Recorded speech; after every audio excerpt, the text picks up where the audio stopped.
dan Tamar itu menyamar jadi pelacur untuk menipu Yehuda, ya, mertuanya.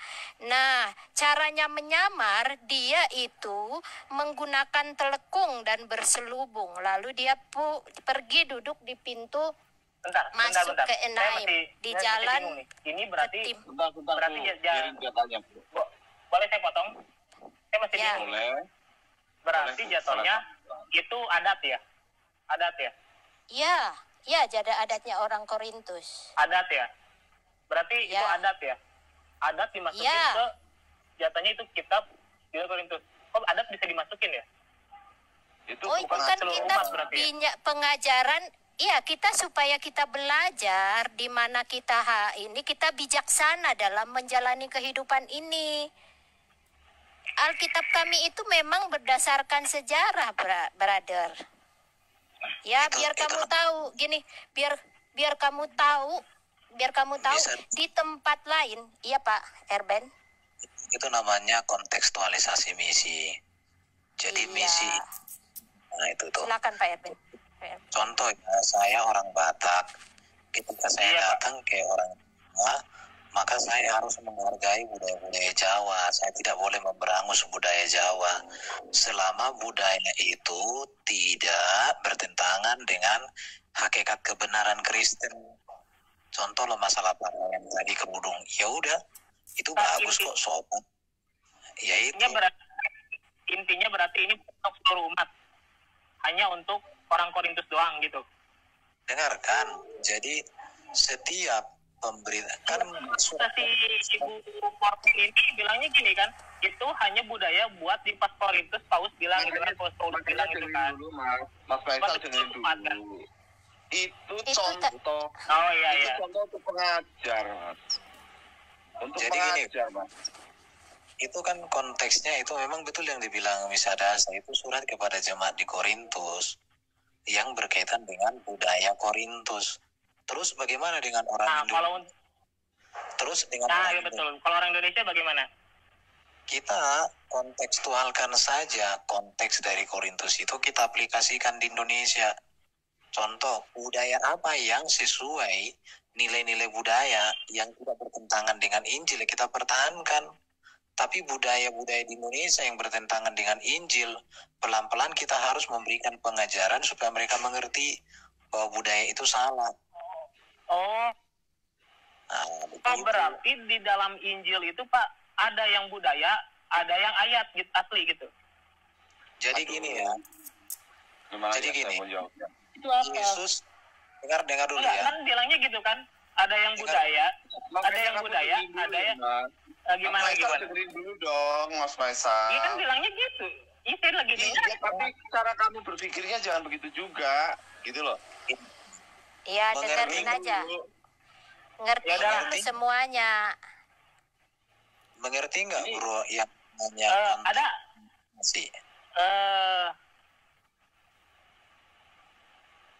Mengerti nggak? Mengerti dulu nggak artinya kontekstualisasi? Iya Pak, saya ngerti. Maksudnya kan itu budaya kan untuk orang Korintus kan. Ya sekarang gini, orang yang bilangnya Bu Kortin kan gitu. Orang yang pakai di apa? Bukan tuduh. Di Indonesia itu kan banyak orang pakai jilbab. Itu kan bukan budaya Indonesia juga. Jilbab itu budaya, Pak. Itu suruhan, Pak. Itu budaya. Suruhan. Kata siapa jilbab budaya, Pak? Jilbab itu suruhan. Budayanya jilbab semua. Jilbab itu budaya. Jilbab itu budaya Arab itu. Bukan, Pak. Kata siapa jilbab itu? Bukan, jilbab itu bukan budaya, Pak. Bukan budaya, Pak. Oke, ngerti nggak? Pada waktu itu dia Muhammad ngomong kalau wanita terus berjilbab. Kenapa? Biar setiap pagi nggak kelihatan siapa yang sedang buang air besar. Aduh. Pak, ada ayatnya nggak itu? Ada ayatnya nggak? Yang saya tahu ya, menurut mana coba saya lihat? Mana saya lihat? Itu mana coba? Mana? Sebutkan ayatnya mana? Sebutkan. Bapak jangan ngada-ngada, Pak. Ini kita ngomongin kitab loh. Kita ngomongin kitab loh. Iya, Pak Erwin bicara dulu. Bentar. Enggak. Saya mau bertanya soal perempuan itu mau pakai jilbab, katanya untuk keluar pagi-pagi buang air besar tuh nggak kelihatan. Terus saya mau nanya kitabnya yang mana itu? Hadisnya mana? Iya, itu di... Sebentar, saya jelaskan. Umar bin Khattab ya, sahabat-sahabat, sebentar, kamu dengerin saya. Ada 4-5 ayat yang mana perkataan Umar itu masuk menjadi ayat di dalam Quran. Ya, ada 4-5 ayat termasuk ayat tentang hijab yang diusulkan oleh Umar itu masuk menjadi ayat di dalam Quran. Kenapa? Dia melihat Saudah. Kamu tahu nggak? Saudah itu istrinya nabimu yang paling gede, yang gendut gede. Ketika Saudah buang hajat, itu kelihatan, terus dia bilang, Saudah kelihatan itu kamu, itu nggak tahu orangnya gede apa gimana. Terus si Umar bilang begini sama nabimu, tolong istri-istrimu tuh dihijabi, ditutup pakai kain.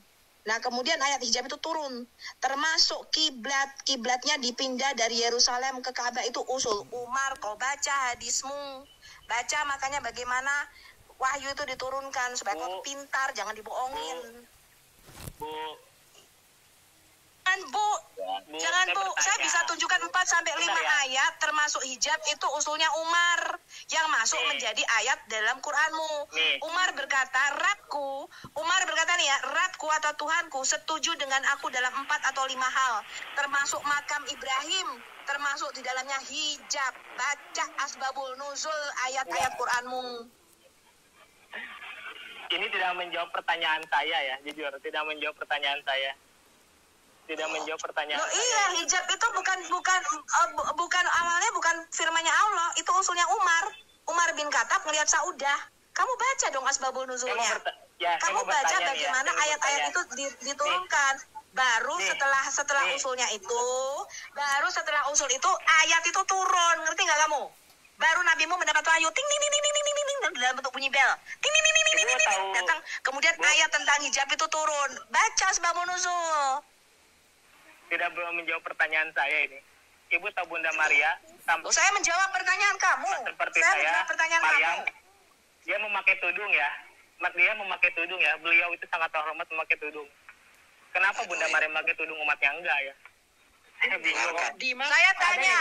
Saya tanya, yang masuk di kos-kosan saya waktu kuliah minta izin sholat pakai kerudung, kemudian ngambil HP, itu terhormat apa tidak?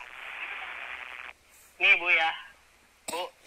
Yang pakai hijab nyolong di supermarket, saya tanya sama kamu, yang pakai hijab minta izin ke kamar saya untuk sholat, kemudian ngambil HP, itu wanita terhormat apa tidak? Ini saya jawab ya. Saya jawab ya. Ini saya jawab ya. Jawab. Bisa tenang dulu nggak? Saya jawab pertanyaan saya yang pakai hijab, kemudian ngambil nyolong baju, dimasukkan ke dalam hijabnya, di dalam jilbabnya, kemudian ke supermarket nyolong, dimasukkan ke dalam jilbabnya, itu wanita terhormat atau tidak? Saya akan jawab. Bisa tenang dulu nggak? Saya akan jawab. Saya bisa tenang dulu nggak? Ini saya jawab ya. Ini memerintahkan saya logika kalian, pakai otak kalian ya. Jawab ya. Ya, lanjut aja. Bapak cukup menjawab gitu. Ini saya jawab. Gimana saya mau jawab? Ini kalau ngomong-ngomong terus gimana saya mau jawab nih? Ini gimana saya mau jawab kalau mereka ngomong terus? Cuma saya jawab tidak? Jawab sesuai dalil Mas ya. Saya jawab tidak? Ini saya jawab ya. Gimana kalian? Nih saya jawab ya. Ya sesuai dalil. Saya jawab ya. Di Indonesia sama di dengerin dulu nih sama jawabnya ya. Kita pakai logika sedikit saja ya. Muslim sama Islam beda. Oke? Nih di Indonesia mayoritas sama Islam beda. perampok korupsi itu Muslim. Beda. Ini saya jawab nih. Dengerin dulu. Mayoritas Indonesia. Pertanyaan saya bukan itu. Kamu itu mengatakan orang yang pakai hijab itu terhormat. Tadi dia berkata begitu bukan teman-teman? Dia mengatakan orang yang memakai hijab itu terhormat. Sekarang jawab saya. Temanmu si Muslim, temanmu muslim yang pakai hijab masuk ke kamar saya minta izin sholat nyolong HP itu terhormat apa tidak?